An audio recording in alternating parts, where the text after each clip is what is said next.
All right. Oh, okay. Okay. Yep. Yeah, I can record it. Sorry. Yeah, I was just looking at the calendar invite, seeing if Stephanie was going to come, because, this is mainly the reason why we're meeting. This is kind of info for Scott Horn. Hold on. David Kessler. That must be Ann, right? And yeah. Okay. All right. Yeah, I figured. We're mostly meeting here for the new courses that are just starting in direct integration. But I invited Scott Horn and Stephanie as well, just because they have courses in this. Because I thought, while we're getting Janice, who's our integration specialist here at Pearson here, and I believe that Tanya, who some of you may have worked with, she is our customer success representative. And let me think. Jen Donnelly is the person you would have worked with previously who had that same role. So Tanya I'm double checking my calendar and who's answered me.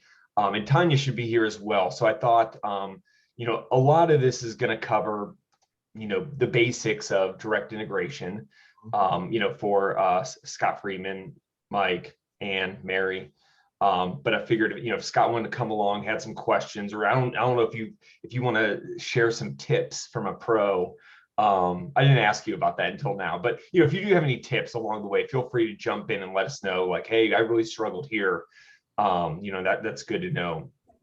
So, we'll kind of start off with some questions for that you all have of us. One thing that Mike and I had talked about doing was walking through that integration process. And that's why Janice is kind of here to help. That is her, she's the integration specialist. So she's here for the integration, especially, so we'll get a course up, we'll load that cartridge in that came in a zip drive, make sure everything's connected, and then we'll have it recorded too. So, so for example, if we do one of Scott Freeman's courses, then Mary and, and we'll have that recorded. And then as we dig into other questions, maybe we may have some good answers. If Stephanie runs into something she doesn't know about later, Scott, as new instructors come along. So hopefully I'm just trying to kind of, big umbrella to cover all the bases of DI, but, and I guess I should do introductions before we jump into the questions. So David Berg is actually my district manager.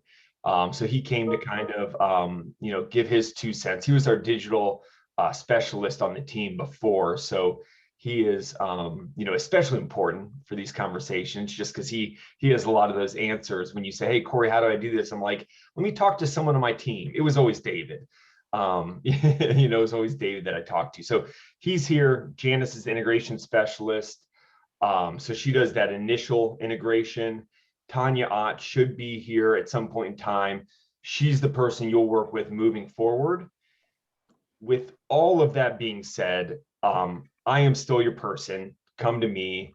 I'll help out best I can. But we do have these other members who kind of jump in here and there because they're better at it than me. So, there may be points down the road where I'm like, and I'm sure Scott Horn's seen this for sure.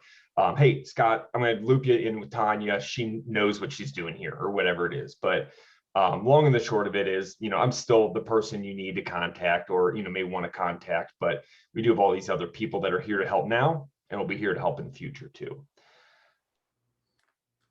That was a lot. Any questions for me or general comments? No. Okay. All right. Well, why don't we start and get one of the courses, these course cartridges loaded in. So we'll basically open up a Blackboard course. There's a little area in there where you can upload files. Now you guys are seeing why Janice is here. So we'll upload these files into there, and then all of a sudden, like the book and everything just appears in Blackboard. It's just it's easier than I probably made it sound so far. So we can do anyone's course if anyone has their Blackboard shell or shell available. Yeah, who wants to be the person who signed up? Who's the I guinea can do pig? it. Okay. I think I have what I need. Okay. I got a Blackboard shell from Tracy, correct? Yes. And I got the directions, the instructions from you, Mike. Okay. But I tried to sign on in Pearson Preferred or something. I don't So, know if I'm in yeah, so that the because it first- rejected me. Okay. So that, because the first step say download your course content from the link that was sent. And are you using the username and password that says educator fulfillment and educator one? And not my own username and password, a No, different one. so that Yeah, step one is. Hey, I'm Well, a- that's where I went wrong. Yeah, that's No worries. usually Hey, usually typically the one- first. Share my Um, screen. Yep, share your Can I do screen. that? Share your screen, yes, please. So let's Am do I that. able to? Yes, you are. Should be able to. Oh, wait, Corey, did you? I'm so used to us using Teams, I get a little confused. I Yep, apologize. no, she should, yeah, Mary, you should be able to. There should be a bar at the bottom of your Zoom meeting with a green button that says share screen. It'll open up, you'll select a window or a screen and then hit the blue share button. Okay, so should I pull up what? So you The should be able to. instructions or? Yeah, Um, I usually just share my whole screen in case Yeah, we, just share we your whole jump screen. between browser, PDF, all that. Okay. And then I just put up the way that you should put your, the username should go exactly as I put it, with the capital E for educator, no space, fulfillment with a capital F, and then educator, capital E, number one. Yeah, Okay. let's, Mary, if you could share your screen first, that would Yes. be awesome, just for the Yeah, I'm posterity of working the on record. it. Okay, no worries. I just want to make sure you weren't I running off. don't see on us. where it says share all your screen at. I think, So it should be right at the bottom of the screen. It says share screen. So right on Zoom, it Yeah, I says, clicked on share screen. Now it's giving me different windows. It's not giving me the option to share everything. the first one is says screen. Yeah, the Okay. first option says screen. There we go. we're in. Perfect. Thanks, Okay. Mary. All right. Yes. Now what do I do? Now I go to the instructions. This is what Yes. I got That's perfect. So now on this. click on that. And now we want to use username as the educator with a capital E, and educator, and then capital F for fulfillment. I apologize. Okay. And then fulfillment. Oh, Yeah, educator fulfillment, and then lowercase fulfillment, yes. And then educator one with a capital E. All right, and then before you hit sign in, I'm going to have you delete the first L in fulfillment. And, it's Oh, not, yes. and I had to Google it, so I don't, I'm an okay speller, but I did Google it. So I was like, oh man, that's a tough word. Okay. Now, yeah, now we can do the sign in.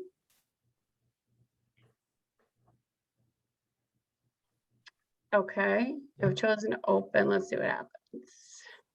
Yeah, I usually save it too. Yeah. So hit sign in. Let's see how we go. okay. Yeah. Yeah. I think I would save that zipped file. Yeah, save it. She did save it, so Okay. I don't Okay. think you have to do anything else here. Yeah. You just Okay. need now go to So- Blackboard Shell. Yep. So after logging in with the provided, so step 2 of this, if you want to go back to I always like to refer back to the instructions. It says after, just because we're getting used to this, after logging in with the provided credentials, it says your computer, which we saw, is automatically going to download that required file, which is what they call an IMSCC file. So now we need to, now that file is that zip file. Now we need to import that zip file. So Okay, so So go to your Blackboard Shell. yes, all right. yeah, I've lost where my Blackboard shell. Here we go. yes. There's my Blackboard Yeah. shell. I've already got it open. Okay, so now you want to go down to where it says packages and utilities. Utilities, Yeah, yes, yeah. right there. There you go. Okay. And then import package view logs.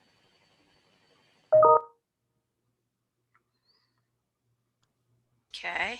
Then do you see the tab where it says import package? Up Yeah. here? Yep. No, down, Oh, no, down, sorry. up, Oh, no. up, below the Here. text. There Yeah. you go. There you go. You got it. Okay, so now you want to click on browse local files.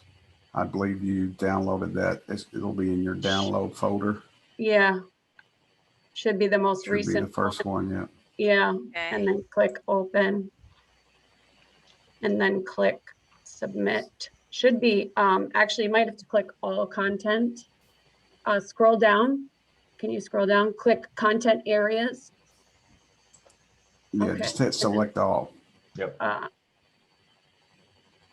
Usually we, okay.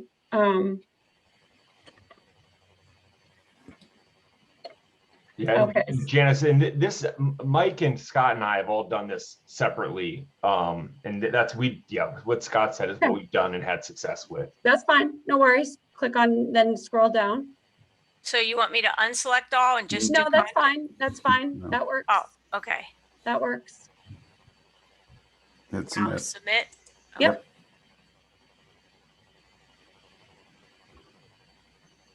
So it says you're complete. Okay, so now, now we want to go and click within your course. So let's, can we refresh the screen? Can you go up to the top, see the, I like to call that a little swirl. We want to check and see how yours, if it looks like we, Right above the Cincinnati State logo. yes, let's refresh it.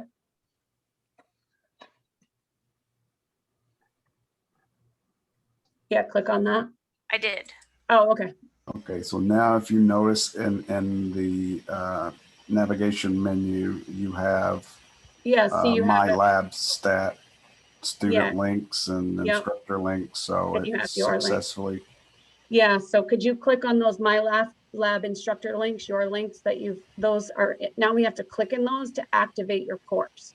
So I'd like you to go and click on the assignment manager links. Could you click on the My Lab Math assignment manager? Click on those links for me. Click on the one that says My Lab Math assignment manager, because this will actually activate your course. So click This on one? that. Yes, please.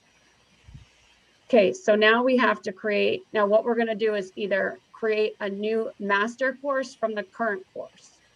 And it says blank Blackboard course shell. So this action cannot be done. So we need to create a new course. So can you click on that little bubble that says create new course? You have Here. to, Here. see where it says, yep.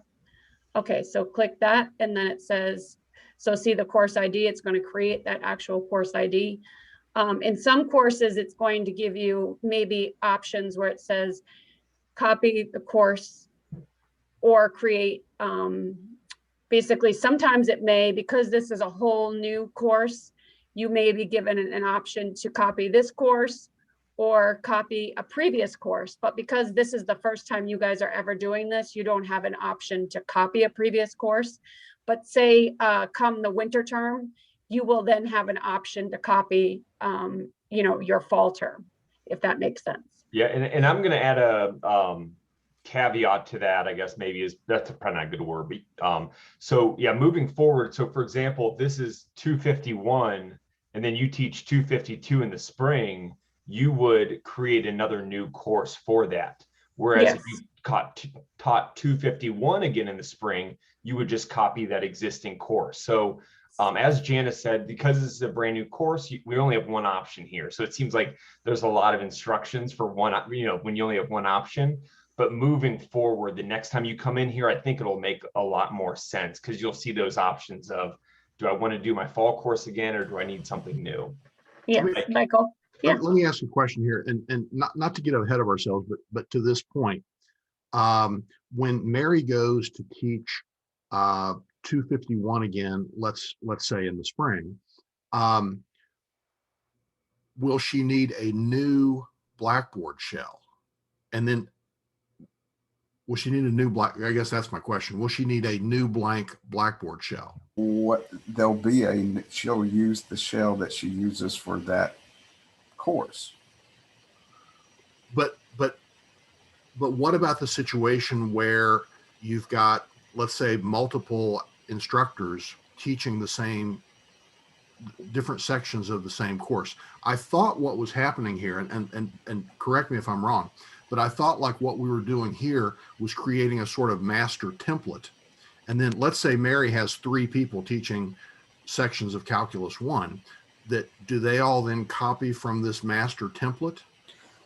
They will have to actually do what Mary just did, take this cartridge and install it. Okay. And then once the adjunct or instructor, professor, or whoever, once they do that one time, then when you do a course copy, it will automatically detect that this is a course copy so you don't have to do this cartridge thing every single time. Okay. You just do it once to put it in that instructor's sort of shell or course, whatever you want to call it. Then the next time it comes around and they do a course copy, they won't have to go through all this again. It'll automatically be there. And then when you do a course copy, it's there with it. Okay. Let me, while we're on it, let me make 1 or 2 more comments or questions. The course cartridge is tied to the particular textbook and all the MyMathLab bells and whistles around that textbook. However, it doesn't have anything to do yet with the assignments that Mary's created. Like those are going to have to be imported separately, right? Or secondarily. Yes, you can she can copy, if there's specific assignments that she has, she can then go ahead and import those separately after. Okay. Then Yes. as the course keeper, let's say in the middle of the fall semester, Mary decides she wants to make 2 or 3 changes to the course, add a homework or delete a quiz or something. Then when again, those individual section instructors come to repeat this process in the spring, how are they going to capture the changes that she made in the middle of the fall? Does that make sense? Yeah, this is a really good question for Tanya. David might know, Janice might know, but I believe that as long as she's, when they copy the course where she's made the changes.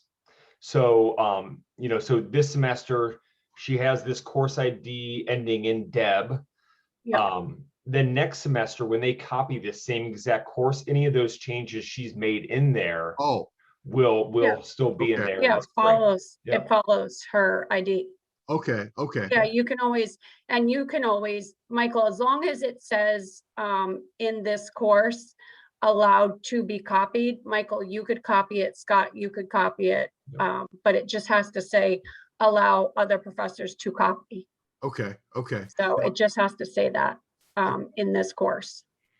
Okay, 1 more follow-up. So let's say that Mary is creating her course right now for the fall. And let's say in the middle of the fall, she wants to make a couple changes to the course. She makes those changes. Do those changes automatically flow into the other section levels courses, or they will not appear until those section instructors copy this again in the spring?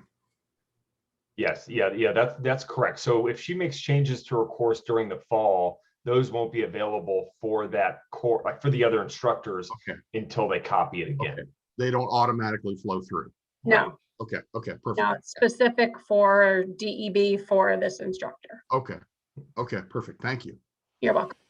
So that's why you want to have everything sort of mapped out before the semester starts, and don't make change. Sorry, Scott Freeman.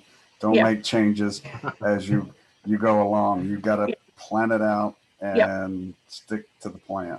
And so to that point, then, it's only May. Mary could work on this course within Blackboard, right? Within Blackboard, she could work on this all summer.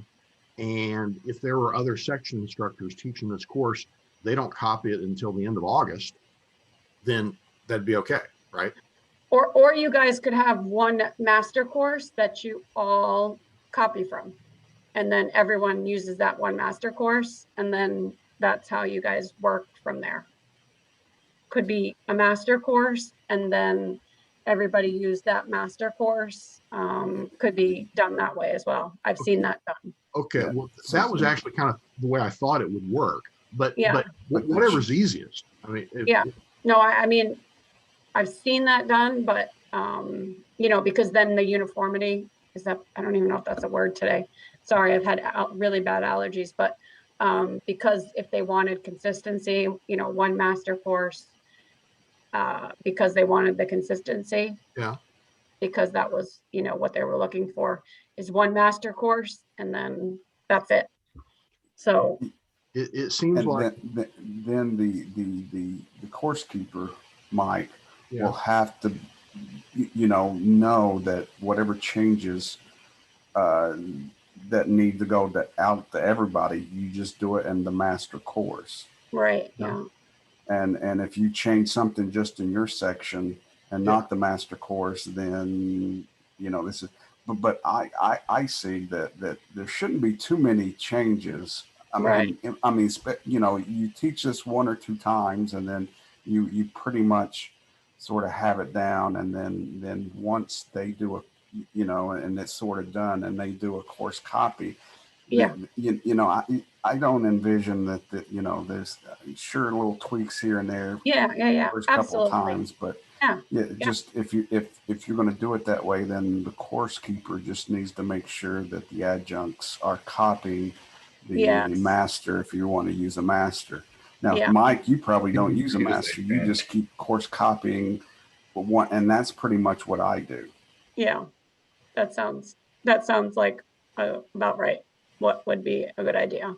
And what I do for my adjuncts teaching stats is I have them actually add me as an instructor, and I do this stuff for them. I copy all that stuff over, and then because I'm a lot faster because I've done this many times, and that just saves them time. They don't have to worry with it. Right. Exactly. Whatever makes it easier, right, for you guys. Yeah, I'm in favor of whatever's the simplest approach. Simplest. I like that word, Michael. Simplest. Can I ask a question about the screen that Mary has on right now? Yeah. Is this where you can then, it says create new course, or like sometimes there'd be a new button to like yes, to an old course? Is this where you would have your master course like set and you would link to it here? Yeah, so it would say, so what will happen is next term, after this one coming up in the fall, it's going to say show advanced options. That's what the next button would be after this term. It's going to say show advanced options. Then you guys will see, a list of courses available to you. And basically what you guys would be able to do is put in a course ID. So if you could have Scott, you could have Michael's course IDs, or Michael could have Scott's course IDs. As long as you guys had another course ID, you could put that in there, or your own course IDs. And where do those come from? I mean, where does course IDs come from your own MyLab, from your Pearson, MyLab or Mastering? You get those. It's typically your last name along with a 5-digit code. Oh, okay. Well, we're familiar with that. Yeah, so that's exactly what that is, and that's what you would put in there, and that's what you would type in. Well, so this what Mary's doing right now is Math 251.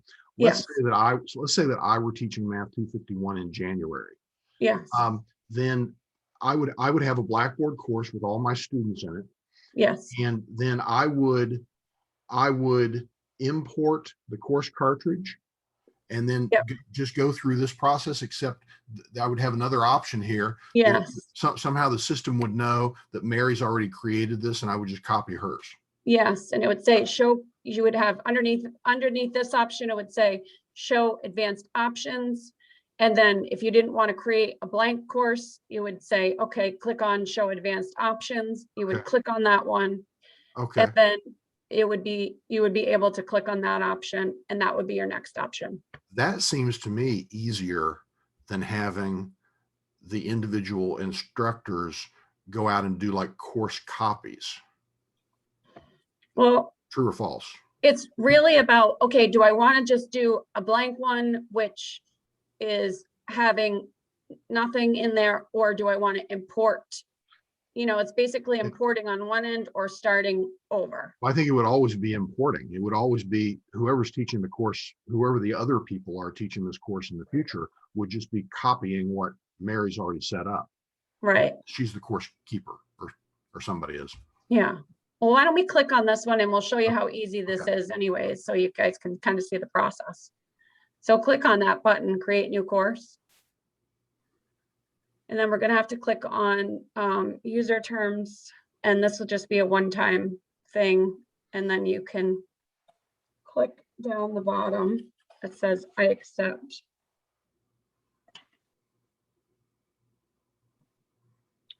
Okay, so as you can see, oh, this is, I haven't seen that recently, so that's good. So it's going to show you that it has preloaded assignments, so you're not starting out blank. It's not like you're starting out with 0, and that is actually great because you're not going to have nothing in your course. You're going to see that there are preloaded assignments in here.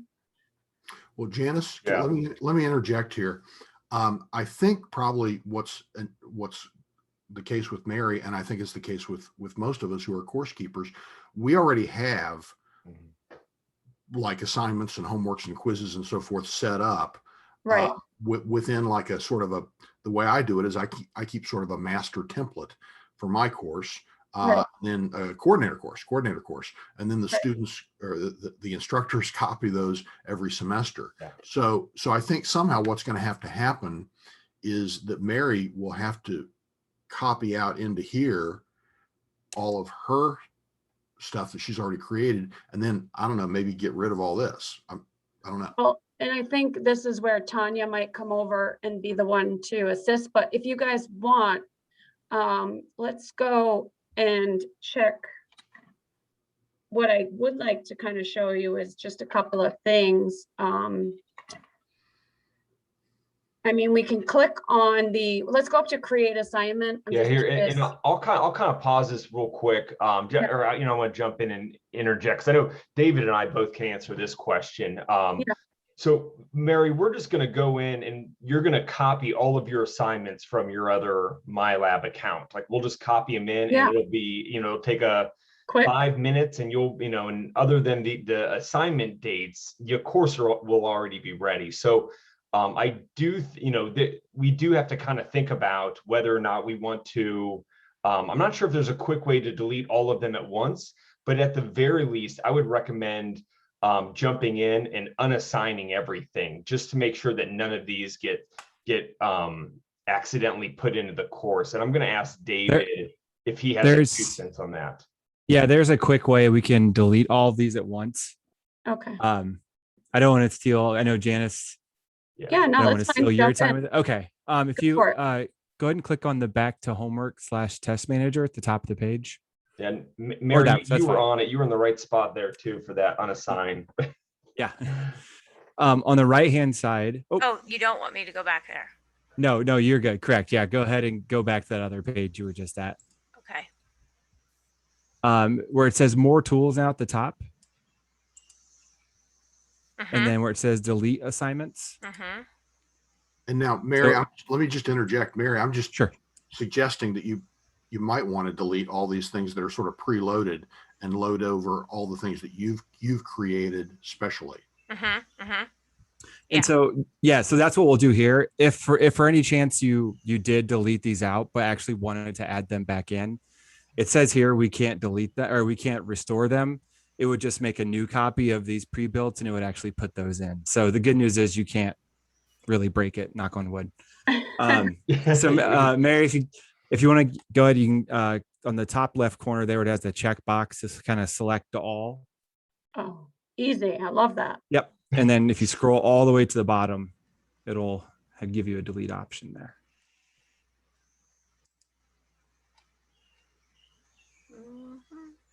Yes, you're okay. You're fine. Go ahead. Okay. Yeah. The system makes it seem scarier than it is. I will say that. Did it not do it? It's thinking. There it goes. Yeah, it usually takes a second to kind of update. And then if you go back over to Homework Test Manager again, and now what we'll do, you see where they're all gone here. If you hit the create assignment drop down, and then import/copy assignments from another course. So here we're going to pull in assignments now from one of our other courses that's in your account. So you keep that just like it is, then hit next. Now, the only part that gets a little tricky here is you want to select this third option down. So this isn't your same MyLab account you've been using previously outside of direct integration. So that's where kind of the confusion part comes in. So we want to search courses that have your login name. So keep it like it says Course Compass /Excel, but then login is where you'd enter in your normal Pearson login name, whether that's your email address or whatever it may be. My username, right? Yep. Yes. Okay. And then if you hit the drop down, it'll bring up your list of courses there then.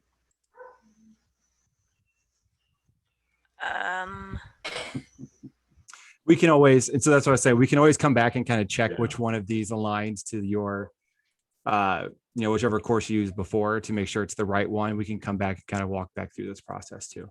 Is this more likely the one with the 1 to be the more recent one?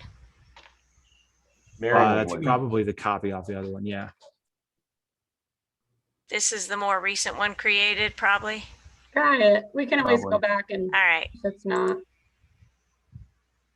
Oh, no assignments, so.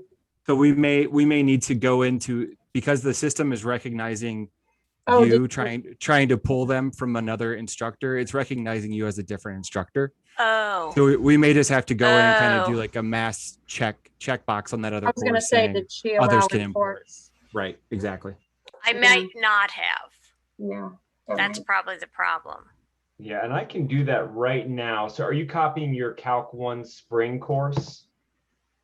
Fry 99491. 99491.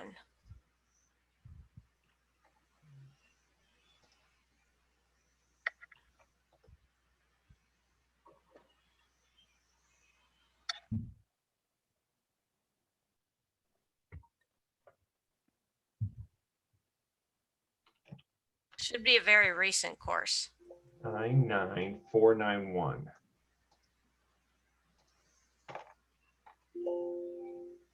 FREY. Yeah. Let me see. I think it's I may not have checked copy okay. I may not have checked that. I don't think that's default, is it?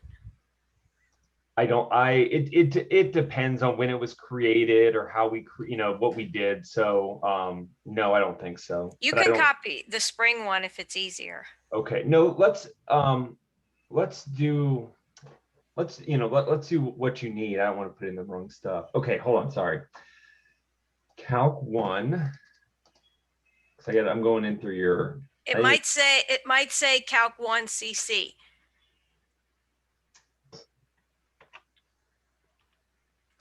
Oh, here's Tanya too.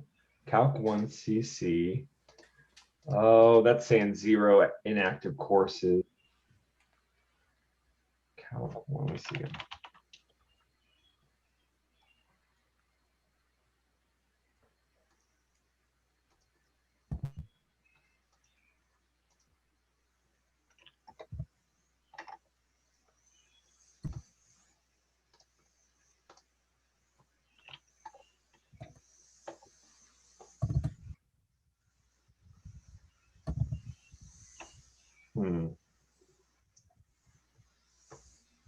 Is there some other way to copy assignments over? Because I thought I'd done that in the past and it wasn't that hard.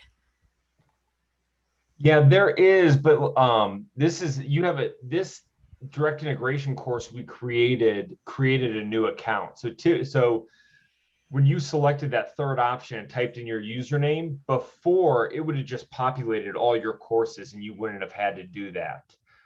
So now we're searching technically for even if they are your courses, it's a different user.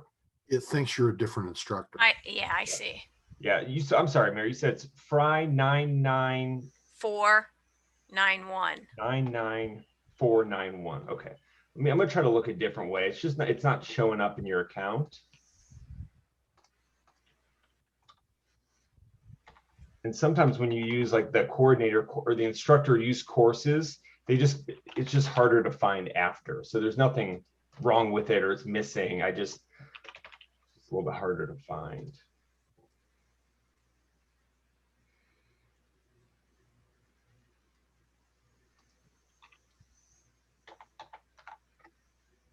Or if you can't find it, you did find it? I just did find it. Yep. Okay. Yeah. All right. So let me get this opened up.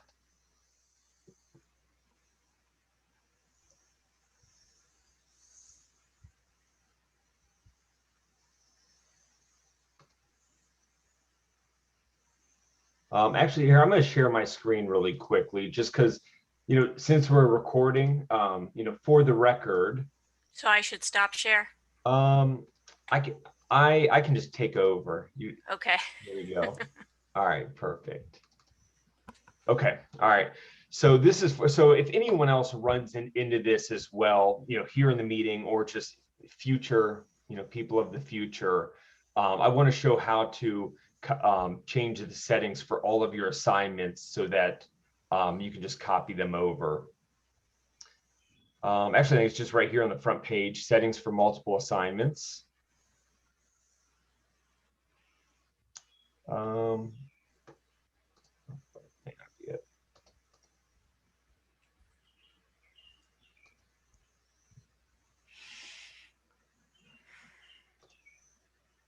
There we go. Okay. Yeah. So you want to go to that homework and test manager, go to change, hit the more options, change settings for multiple assignments. We'll select homework assignments. There we go. And then down at the bottom is an option to allow other instructors to import this assignment. All right, perfect. And I'm going to do it for the quizzes. I don't think there are any quizzes in this. Okay. I'm going to do it just for my own peace of mind. Okay. And then I'll do tests too.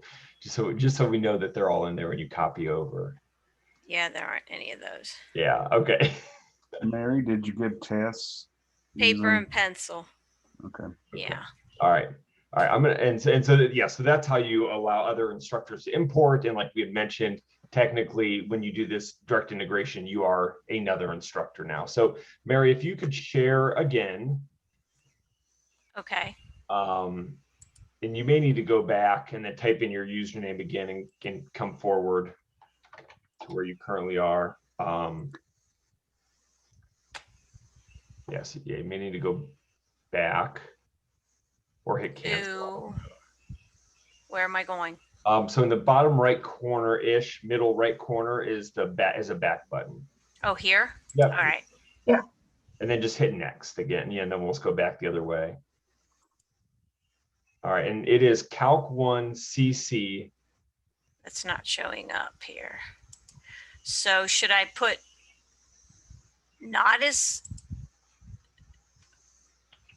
assignments from other instructor at Cincinnati State? Let me try one more thing.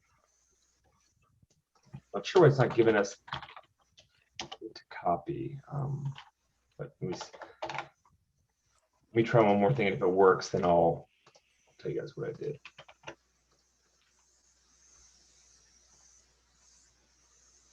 And for anything like this, as you all are going through this on your own, feel free to reach out if you run into something that doesn't look right or isn't working, or, I'm always happy to jump in and help where I can.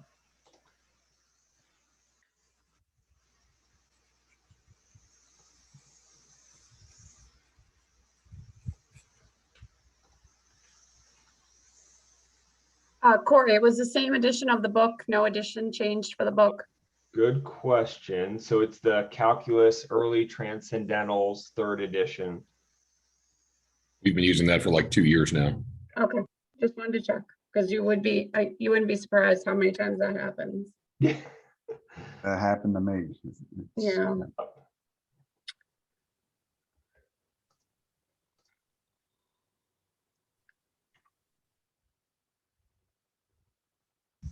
All right, Mary, let's hit cancel out of here and do, we'll go through those same steps again. What I just created a student course off of that'll expire in like a week, just to kind of see if that would populate it for us. So on the blue bar, hit create assignment, and then import copy assignments from another course. Yep, same course using this book, hit next. And then we'll do the third assignment, the third box, assignments for instructors at. Yep, with this Second. login. No, you're right. The third one, yeah. And then you'll type in Okay. your login again.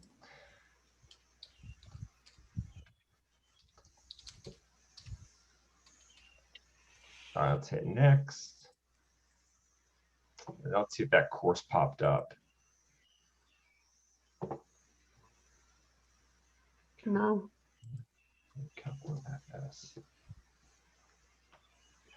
That is the same username, Corey. It's not, there's not multiple accounts or anything. Yep. Yeah, correct. Okay.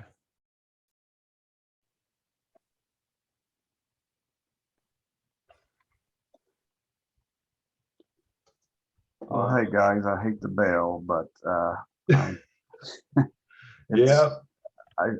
I thought we'd be done like at 2 o'clock. I've got to run somewhere, but the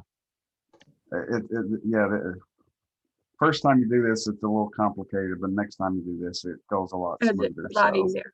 yeah, Yeah. it does. Yeah, Well- yes. Scott, feel free to email me any questions you have. I was kind of hoping to have some time to like see if you needed anything as well. But you being here was super helpful. I was hoping I could offer something to you, but thank you for helping us out. Hey, it's all good, and I don't mind helping out the colleagues. So you guys have a good day. Cheers, Scott. So Thanks, Yeah. Scott. Mary, if you want to, Hey, Janice, I figured it out. you did? Yeah, that it was the first thing I should have checked. So, well, I'm not going to take your screen. So when in those course details that you have when you first set up a course, there's a check mark box that says, do you want to allow other instructors to copy this course? We had it turned off. So let's try to go back again, Mary, and then forward again, because I was worried about those assignments being available, but I'm wondering if the course itself wasn't showing up because we didn't have that check marked. Okay. So Mary, I'm going to have you go back again, and let's hit Refresh. next again and see if we can refresh that list.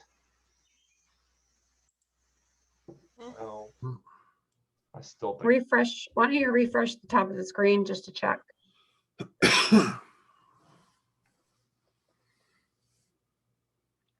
yeah. So people of the future, make sure if you're running into the same issue, you have that. You can copy this course turned on and also go through those steps of making sure all of the assignments are able to be copied over as well. Corey, is that under like My Math Lab settings?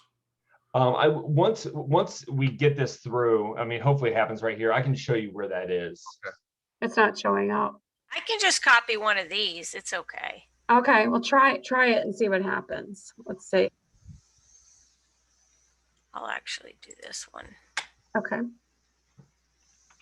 Scott, that's yours. Oh, okay. No assignments available. Oh.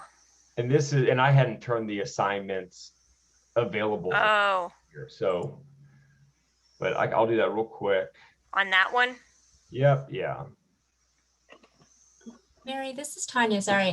What if we went back? Did you guys try the first option already? I'm just curious if that would work. The one that just said We did not. okay. Just curious if that would work because it's the same book, right? Just one is, it looks like the same book. Should I try? Go forward Yeah. here? Yep. Okay. No. Probably if that wasn't a default, I probably didn't check it on my courses. Do you want to try?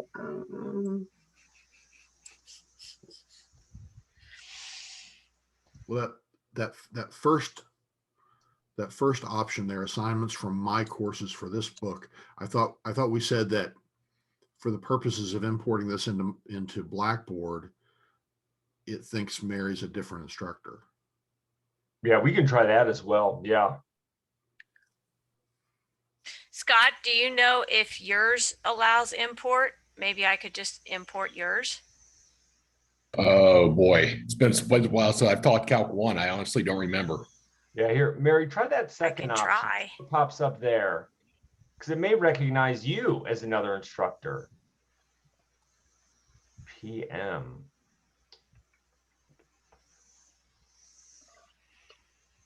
All right, let's hit, Mary, can you cancel it and let's start over one more time now that I've changed all those settings for both the courses. Okay. If that doesn't work, we'll I may just have to take a look at this. I may have to go like on the back end to try her. Yeah, I may just play around. I don't want to waste everyone's time with, me trying all these different things. Because I don't think, like, I've done this with Mike and Scott, and we've, this part's a little confusing because you have to figure out how to get into your old assignments, but I've never run into quite this sort of issue. So Mary, go back to create assignment at the top. But if I go in and change the setting, you think that would work? I think they should be good. I just went through and did them for the course you want and the course that we're trying to use. Okay. So which one of these did I decide? Yeah, let's try the third one again. Third one We'll again type in, with. Yep. Yeah. Should I try Scott here or me again? Try you again, because it's the right username. It's what we need. Okay. Nope. All right, try that, the Calc 1 FS. Let's see if those assignments are in there now. Oh, there we go. Oh. Yay. All right. Okay, and Mary, do you want to copy these over, or I can get that other course to show up? There's something I'm either just missing because my brain's not all in it, because we're, in the meeting. If you want to work on that later, and then I can go back and do it later, or do I have to do it now if I'm going to do it? No, we can import these assignments now, and then I'll kind of play around a little bit to figure out what happened. And we'll just delete these ones if we need to. Okay. Yeah. So import. Select them all first. So back at the top, there was that select all button. Yeah. Perfect. And then scroll down and import.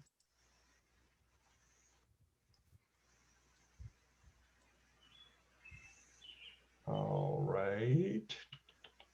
All right, I guess just go down to the bottom, hit OK. I think there was some sort of messaging they give us, but maybe not. Okay.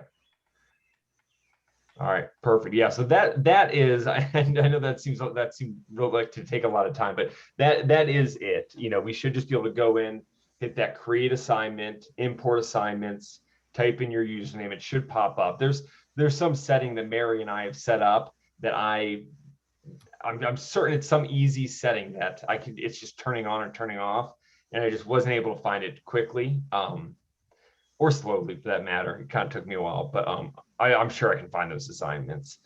And now all of these assignments that you've already created for that course keeper course, for that like a parent course, you can just now will be in here and you can share out with your instructors, and then and so this is now that like parent course we had talked about. So can I ask a question? Please, yeah. So let's say that somebody else now, Mary's creating this, let's say for the fall semester. We're already started into summer. Let's say that Mary has a second instructor who's also going to be teaching calculus. That instructor will have a Blackboard shell, but it won't be blank. It will have students in it. Yep. So that instructor will go through the steps we did a little while ago, which was import the course cartridge, and then go through this copy process, except instead of creating a blank one, it's going to be copying this one. Correct. And that's it. And is that it then? Yeah. And then once it's open, I'm not sure if the due dates are the same, Yeah. If you all just, so they may need to adjust their due dates, but otherwise, yeah. Okay. Okay, that sounds pretty easy. Now, what about, say, for example, the grade book? If Mary wants to set up her grade book to, take averages and weighted averages and so forth, then she'll have this all set up here. Yep. And then again, whoever copies it in the future, it'll automatically copy that grade book setup too, right? Yep. Yeah, exactly. Yeah, Okay. yeah. So when that next instructor copies the course, whatever state it's in. So the moment they copy it, it's just like a cookie cutter. They take, it's the exact same everything, shape, size, flavor profile to kind of go, continue that. It'll be exactly the same. And then anything Mary changes after, right? So we're talking about like gingerbread cookies. Mary adds the face and the buttons. Well, that new cookie we created doesn't get the face and the buttons because it was copied before it happened. So all those changes, but the moment that other instructor copies, they are exactly identical courses. Got it. And from that moment on, for that instructor, Mary might make changes to this template course later, but they're not automatically going to flow through to what somebody copied. Correct. Yeah. Okay. Another related question, because this happened to me for this summer. I had set up, again, kind of trial and error, wasn't exactly sure what I was doing, but I had set up the Blackboard course for somebody who's teaching one of my courses. And I started getting that instructor's Ask My Instructor questions from the students. My email address stayed in there. It didn't change and update to the new instructor. Yes, that is good, Mike. I never even thought about that. I'm glad you brought that up. I will say a lot of instructors I work with prefer to keep the Ask My Instructor button turned off. And I don't know if anyone ever uses it or not, but basically when you use it, it just sends you an email. Right. It just sends you an email. So a lot of instructors I work with kind of have the belief of, they can already email me, they can message me through Blackboard. A lot of times they can Teams chat me. There's already so many ways for them to get a hold of me. I don't need them to be able to email me through the MyLab. So a lot of instructors do turn that off. I like it because it just gives you a link directly to the problem, that the precise version of the problem that the student's looking at. Yep. Yeah. So that'll be something that we will want to turn off or up, or I guess not turn off, but we'll want to update. And so there are kind of two options here. One is, on this parent course that we create, we could just turn the option off. And then each semester, as you get a new child course created, Mike, you can go back in and turn it back on. The other option would be as a new instructors copy this course, part of that process of them copying the new course would be to, go into the settings of the course and update your Ask My Instructor. Okay, so my email address, in other words, would automatically show up by default, and just part of the process every semester is going to be those. I thought about it. Those section instructors, that's just part of the process. They go in and change that default email address. Yeah. Okay. Yeah. Okay. Yeah. Okay. All right. Any other questions up until this point? So I have my math lab integrated already. So Mike said I would have to create a whole new Blackboard shell, or is there a way to unintegrate my course and then add the course cartridge to integrate it again? Oh, I see. Oh, I see. So, I think Tanya will probably maybe know the answer to this. So it sounds like Anne has already done a standard integration for fall. And No, I haven't done it for fall yet. I just have a course shell that I copy. Like from the fall that I've copied to the spring, to the summer. And so like when I copy it, it's super nice because my math lab, I just say copy my class, and then I have to edit all my dates and I'm done. And all my links, I have like 6 or 7 different links and everywhere in my course that link to my math lab. So I have so many links that goes directly to this homework assignment and directly to this one. So there's so many things linked into my math lab. So once I integrated it, it was like super easy and able to find everything. But now I'm like, am I gonna have to redo all of that? You will have to redo some of it. I mean, I don't want to make this sound like it's too easy, but most of, so you will not need a new course shell. You'll use that same course shell that you had, and you'll just add that cartridge in. And once you add the cartridge in, so like all of the, so when Mary was going through and we said to select all, and we're going to import the, the discussion board, the wikis, the whatever it is, you'll want to make sure when you determine what you import, you definitely need to import the course content because that's where the book lives.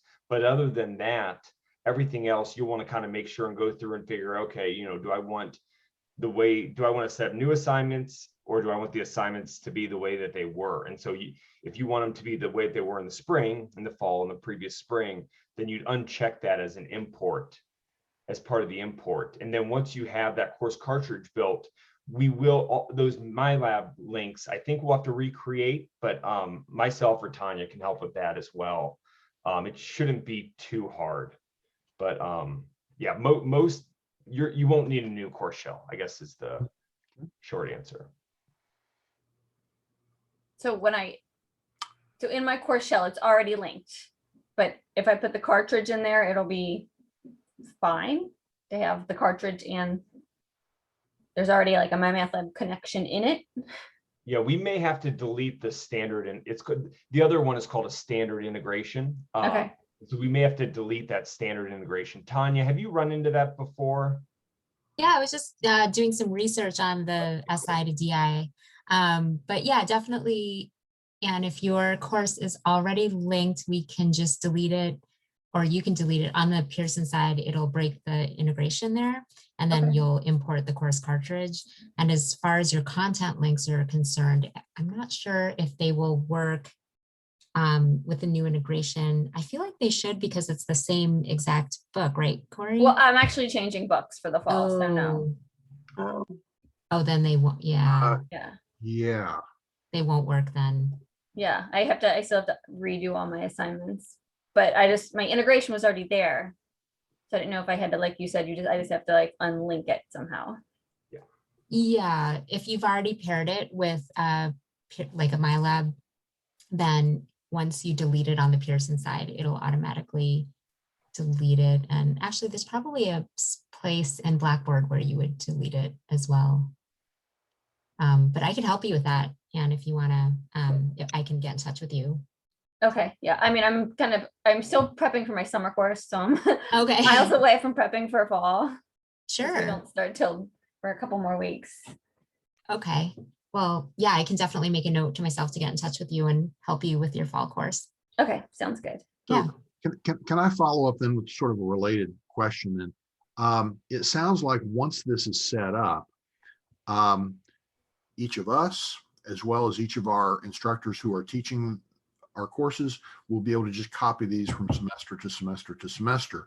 However, every 3 or 4 years, when the book changes editions, then we need to really actually kind of begin this anew, kind of do this again?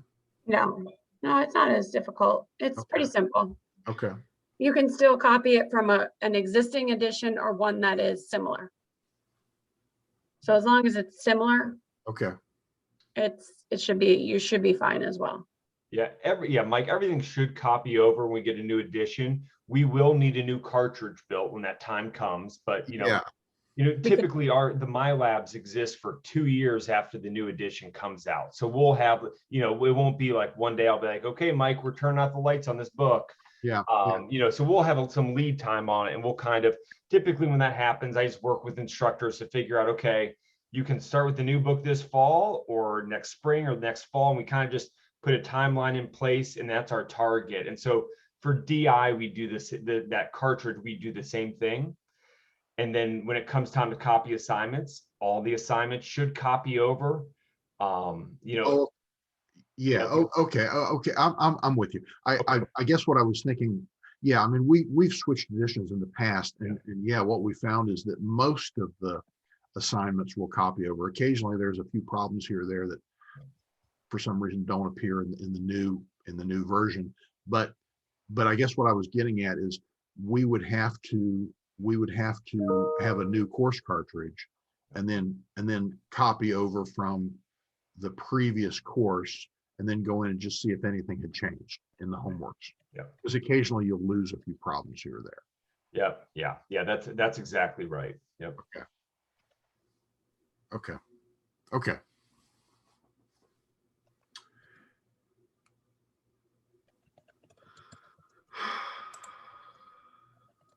I have to jump off here, so I don't want to jump off without saying goodbye to you guys though. Thank you very much, Janice. Cool. Yeah, and Michael, if you have questions, I'm more than happy to help as well. So Okay, wonderful. Yeah. I don't know about everybody else, Scott, Mary, Ann. I'm feeling a lot more comfortable with this. Yeah, absolutely. Okay. But always feel free to reach out as well. Okay, will do. Yeah. Thank you. Yeah, the most important thing is for you guys to know is, you're not on your own. And thank you, Janice, and I hope you feel better. Yeah, absolutely. There's still plenty of time, so before the fall, so we're definitely here to help. Okay, wonderful. Yeah, if you go to import and you feel like you have questions, just reach out. Okay. In fact, I'm gonna put just in case, I'll put my email address over here. Thanks, Janice. All right. Okay. Yeah, got it. All right, thank you. Perfect. And then I know I definitely want to show Mike how to double check that course copy, and I'll make sure that that's on this recording as well. But is there anything else anybody needs, or any questions, concerns, comments? What was the, I know I'd meant to ask you about this, I think in this meeting, I'm trying to remember the exact wording, but the calculus textbook it's not like, I guess, a completely new edition, but there's been some sort of enhancement that's been made to the Briggs textbook that's available. Yeah, you said it was like the third edition digital enhancement or something like that. Something like that. Let me see. I'll see if I can answer this real quick. Oh, sorry, Bert, you want to jump? No, you're fine. No, while you're looking up kind of what the specifics are for that, I was going to mention this earlier, Michael, when you kind of brought up the, every few years the edition changes and we have to go through kind of it's not horrible, but it's still not fun for you to have to update everything and get things in line. So what we've done is start to roll out, we call them digital updates, rather than every 3 years automatically having a new edition for the sake of a new edition. It's like, why are we doing this now in a more digital world? Yeah. They're rolling out these kind of digital updates to the product so that it's anything like adding features to the My Math Lab or updating like, typos in the text or just those kind of specifics, rather than coming out with a new edition of a book to just have a new edition. Oh, yeah. If there's something that is drastically changed enough with calculus, not really that much has changed in calculus. So it could be more of like an approach or wording and things like that. If there's enough of that changes, then they reprint the actual print books that go with it to match what's been updated in the online version. But just something to think about. We're trying to get away from that just automatic edition changes. And it's really more of that digital enhancement piece, like you were just saying. Okay. So maybe that's what this is then. Yep. Yeah. And I'll send you an email that details about it. I'll send it to everybody, but the biggest changes from what I'm seeing is that the e-text was moved out of the Flash, that Wolfram Flash, into their cloud-based, the Wolfram Cloud. Same with the interactive figures.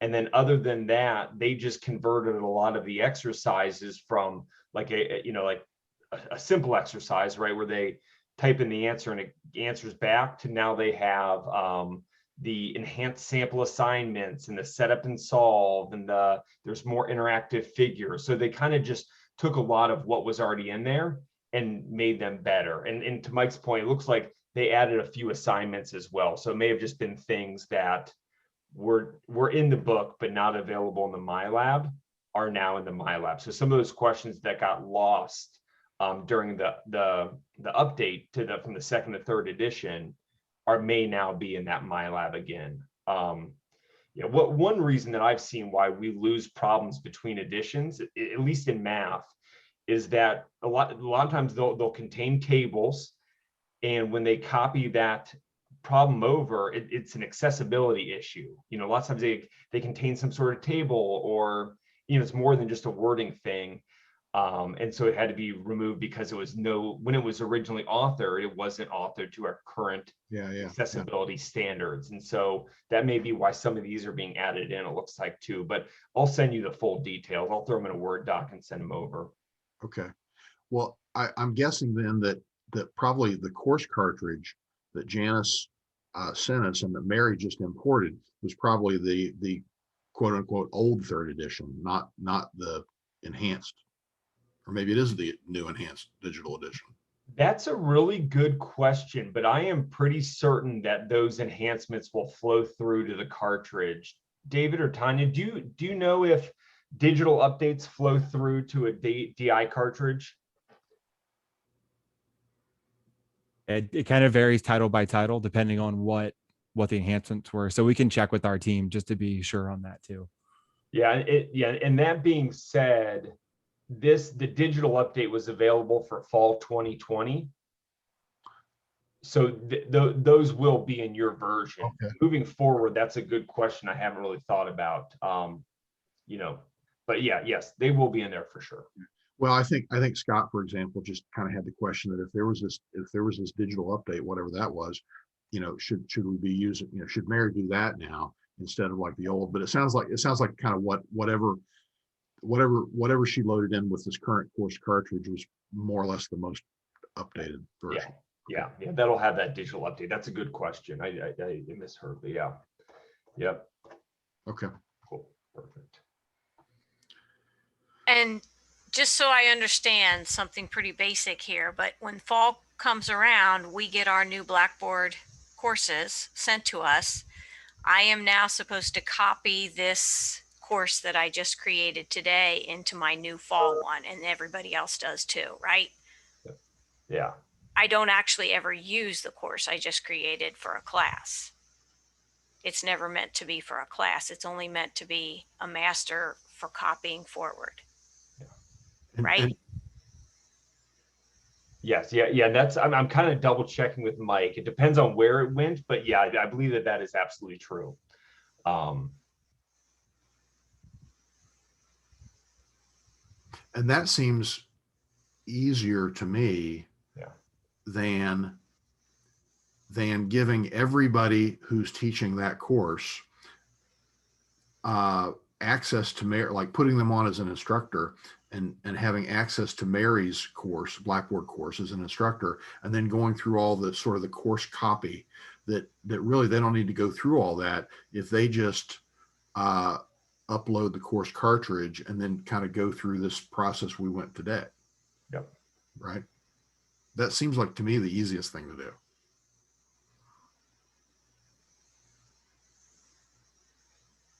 So my question is, why do you need a new course cartridge for just a new instructor if they're just copying the whole thing over? Like here I have this course shell. I put the cartridge in there. Now I'm going to copy it over to fall. And if it's me, if I'm teaching it, I don't need a new course cartridge. But if it's a different teacher, they need a cartridge. That's a good question. I was wondering the exact same thing. Oh no. Man, okay. I didn't think that was the case because I used to teach Scott Horn's classes and he did the whole course cartridge thing and I copied his courses. And I don't remember doing a cartridge thing. I just remember copying. But again, that was like 4 years ago. So I could be off.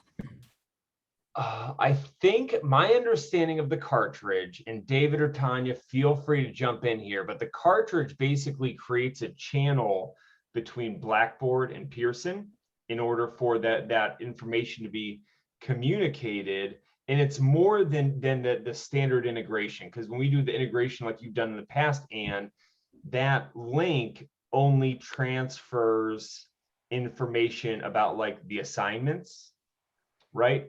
Before it was a path that students would go through that path from Blackboard to get into MyLab. Well, now it's like a full-on like channel sending information back and forth. Like when students sign in, they won't log in, they won't register, they won't pay.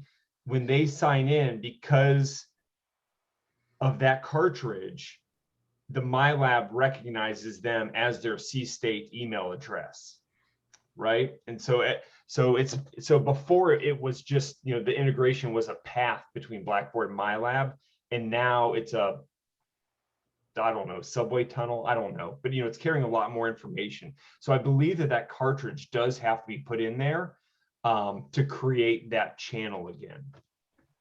Just in the same way, whereas if an instructor had copied your courses, they would have to sign into MyLab for the first time. The first time you did it, you had to sign into MyLab and authorize MyLab. This course cartridge just does that for you. It's kind of doing that same process of that initial authorization. Let me ask you kind of a related question. For years and years, I've been using my math lab, but going out to www.coursecompass.com and signing in every day. And, I've got coordinator courses and I change homeworks and I do everything out there. Yeah. But I think what's happening now, and correct me if I'm wrong, is once I go through this process that Mary just did here with her class, once I do it with my classes, and it's set up within a Blackboard template shell, for those courses, I'll never go back out to my math lab again. I just make those changes, any changes, updates within my Blackboard template. Is that correct? That's correct. Yep. Yeah. You can make them either place. Like you can still log in to Pearson and make them there too. If you do that, does that automatically appear and flow into your Blackboard course? The old integration, I had to resync it if I changed anything. I would have to, it was easy enough to resync. It was like a click of a button, but I don't know if the course cartridge. I would not recommend doing it, because when you sign into you won't be signing in with the michael.house@cincinnati-state.edu. Your new, because it's a different account, the new username is like, let me have one up. I had Mary's up just a second ago. I saw it get created. It's a random mess of numbers yeah. Okay. It's almost like a dummy account that gets created under your name. Yeah. So you won't go directly through MyLab to do it. You do it just through Blackboard. Okay. And I will say, I'm trying to pass on best practices here. I do work with a handful of instructors that will keep their MyLab math account, right? The michael.house@cincinnati-state.edu, keep that account, do all of their work in there. And then when the time comes to copy, they'll copy the new DI, the new, cartridge or a Blackboard template, and then import all of those assignments in from the MyLab. I think it's a lot more work. And I think that they probably just do it for comfort. That's just the process they've created. I would not recommend doing it, but I do know that people do it. It sounds easiest to me to just, once you've created the Blackboard template, like Mary just did today for calculus, once you've done that, it seems to me that's easiest to just make your changes within there. And then next semester, when you've got other people teaching that course, they just copy from that, right? Okay. Yep, that's exactly right. And that's kind of, there's a bunch of different ways to do all this, but kind of what we've done is kind of like best practice for efficiency. I don't want you, skipping in between two different accounts and trying to figure out where you're storing these templates. So if you just work through Blackboard, that would be my recommendation. It might be a little, anything new is going to be hard. It might feel a little funny at first, but I think in the long run, you'll save a lot of time than trying to go back and, copy things in between the MyLab to Blackboard. And, but again, it's, you do what works best for you as well. And I can adapt and help you, however. Okay. Well, Anne, Mary, Scott, I don't know about you folks. I think I'm in a lot better shape. Agreed. I think so. Hope so. I'm sure you know enough now to be dangerous, right? Yeah. Do we, when we're ready for our cartridge, who do we email? You, Corey? Yeah, you should have it. If not, I'll find it and send it over to you. Anne, do you have your cartridge? Nope, I have to put a new book in, right? I have to use the new book, so I have to update. And Janice sent us those Okay. a month or two ago. But if you weren't on that email, there were a bunch of people on the email list. If you weren't on that list, let me know and I'll forward it to you. Okay. I had 23 credit hours this semester, so I was a little busy. Okay. Okay. Let me check.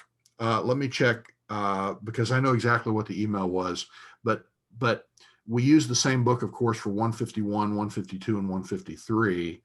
And so it's just the one course. My understanding is it's just the one course cartridge for all three of those courses. Let me check if you weren't on that list, or I'll re-forward you the email. Okay. Yeah. So we can all use the same cartridge to upload, and then we import our own course content. Yep. Yeah. That's okay. All right. Right. Corey. Yeah. That makes sense, right, Corey? Yep. Yeah. That's exactly right. It's the same book. Yeah. I was looking at, and I'm not sure if you were on that email or not. I can forward it right now. Are you teaching the 151 or the 251 sequence? I'm teaching 152 and 153. Okay. All right, I'm just going to reply all to everyone just so it's at the top of y'all's email. Okay. And okay. All right.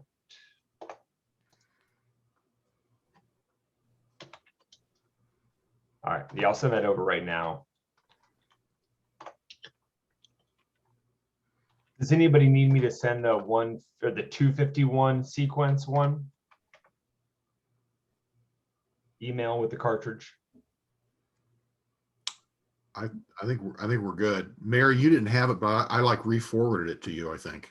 Yeah, I got it. Obviously, so yeah. Okay. All right, I'll send it over right now. So it'll be in the top of your inbox, and yeah. Cool. And what Mary saw is not specific to Mary. You guys all, and you already asked me this question, so I'm just repeating it. But that course cartridge, the signing in with educator fulfillment, password educator1, you'll all use that same username and password, and that's in the instructions in the email. So yeah. Cool. All right, I am gonna share my screen one last time, and then we'll get out of here. So when the reason why Mary's course wasn't showing up for us, I think, although we never really totally got the bottom of it, is so if I'm inside of my course, or I'll start here, because if you're going through Blackboard, this is where you kind of start. So once you're inside your course, you'll go back to My Courses, and we want to see that the My Lab dashboard that we have here. We will find whatever course you're looking at, hit details, and then we're going to look right here for allow copy. It should say yes. If it doesn't, we hit edit course details, check mark, and then and then we're good to go. But got it. Yeah. Yep. Perfect. Okay. All right. Thank you all for coming. I appreciate your time, and just reach out to myself, and I'll, if you aren't sure who to talk to about a question, don't worry about trying to find Tanya or Janice or David or Corey. Just come to me. I'll help you, or I'll find the right person to help you. That's kind of, it's definitely my role for you all. So thank you for your time, and yeah, let me know how I can help. Thank you, Corey. Thanks. Could you send, I know Stephanie wanted the recording, but I'd like it too. Is it possible to just send us all the recording? Yeah, absolutely. Yep. Yeah, I'll send the recording, and I'm also going to send Scott the calculus updates. Okay. Cool. Perfect. Hey, thank you, Corey, David, Tanya. Thank you. Thank you. Thank you guys. Thank you for your time. Take care. Thanks. Bye-bye. Bye. See ya.